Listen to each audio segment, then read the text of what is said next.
Internet et ses réseaux sociaux ont fait sauter tous les codes tacites des journalistes qui volontairement taisaient certaines informations touchant à la vie privée des personnalités publiques. Mais désormais, leur intimité est jetée en pâture aux internautes, et cela contraint ces personnalités à un devoir de transparence.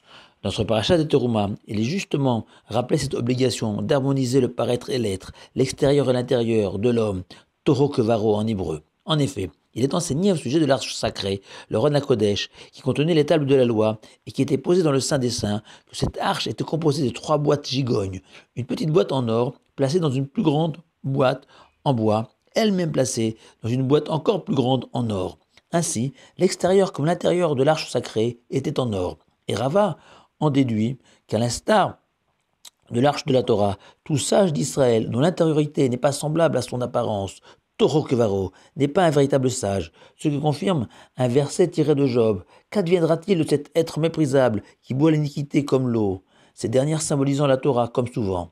Un sage contemporain, le Rav Goldwasser, fait remarquer que l'arche sacrée n'était pas entièrement en or, car la boîte du milieu était en bois. Et ce, premièrement, pour des raisons pratiques, car l'or est tendre, très malléable et non consistant, et l'or de l'arche sacrée ne pouvait tenir que grâce à la partie en bois de l'arche. Mais deuxièmement, rajoute le Rav, cette boîte en bois vient surtout rappeler au sage que même si celui-ci se doit de projeter à l'intérieur comme à l'extérieur l'image de la perfection, aussi belle que l'or, le sage doit rester modeste et simple, tel le bois. Et nous trouvons l'application pratique de cette obligation de transparence dans l'histoire racontée dans le Talmud. Peu après la destruction du temps où Rabban Gamliel était le prince d'Israël, un gardien a été posté à l'entrée du Beth Midrash, de la salle d'études de Rabban Gamliel, et empêchait tous les élèves dont le comportement privé n'était pas à la hauteur de leur sagesse, de rentrer dans la salle d'études. Et un jour, il arriva que Rabban Gamliel fut destitué par les sages d'Israël qui le trouvaient trop autoritaire. Et les sages nommèrent Rabbi Elazar ben Azaria à sa place, comme nous le racontons le soir de Pessah. Et la première décision de Rabbi Elazar ben Azaria fut de renvoyer le gardien de la salle d'études et de permettre à tous ceux qui le désiraient de venir apprendre. Et en ce jour, nombreux furent les élèves qui affluèrent, et on rajouta des centaines de bancs pour accueillir ce flot de nouveaux disciples. Et ce jour-là fut un jour de révélation digne du mont Sinaï, puisque l'important traité de Hidouyot a été rédigé entièrement en ce jour d'ouverture des portes du Beth Midrash. Et il convient de comprendre la motivation de Rabbi Elazar ben Azaria, qui apparemment contredit notre principe de transparence et s'oppose de plus à une autre règle du Talmud, selon laquelle il est interdit d'enseigner à un élève manquant de crainte du ciel qui risque de tourner la Torah en dérision.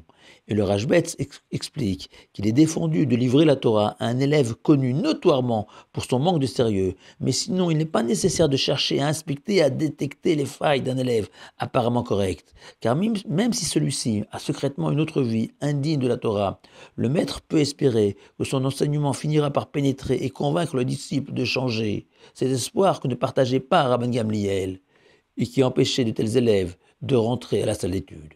Et l'Éternel donna raison à Rabbi Elazar ben Azaria. Mais revenons un instant sur le gardien de la salle d'études. Sur quels critères jugeait-il les élèves indignes? Car leur physionomie était identique.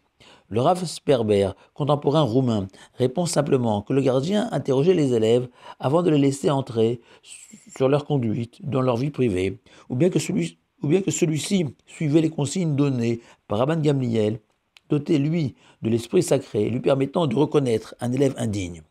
Mais le Rav Sperber ouvre une troisième voie pour comprendre les critères du gardien. En fait, celui-ci repoussait systématiquement tous les élèves, ou bien leur demandait de payer afin d'écouter les cours dispensés à la salle d'études.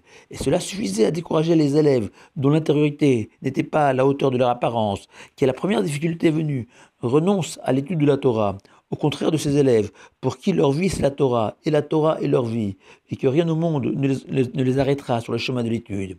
Et le Hanmour de Sedegora va même jusqu'à dire que le gardien avait fixé un cadenas presque impossible à ouvrir pour tester l'attachement des élèves à la Torah.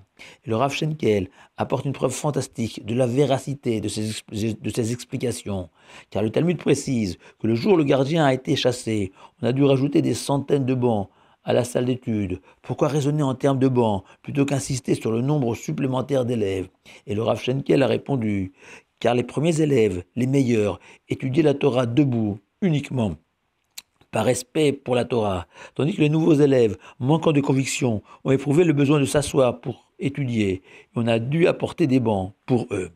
Le plus extraordinaire dans toute cette histoire, c'est quand même Rabban Gamliel, le prince destitué, qui même le jour de sa destitution, ce jour où il aurait dû rester chez lui, par gêne et par honte, est venu comme chaque jour étudier la Torah à la salle d'études, comme si rien s'était passé. Et c'est ça aussi la dimension de Toro Kevaro, la perfection. Shabbat Shalom à vous tous.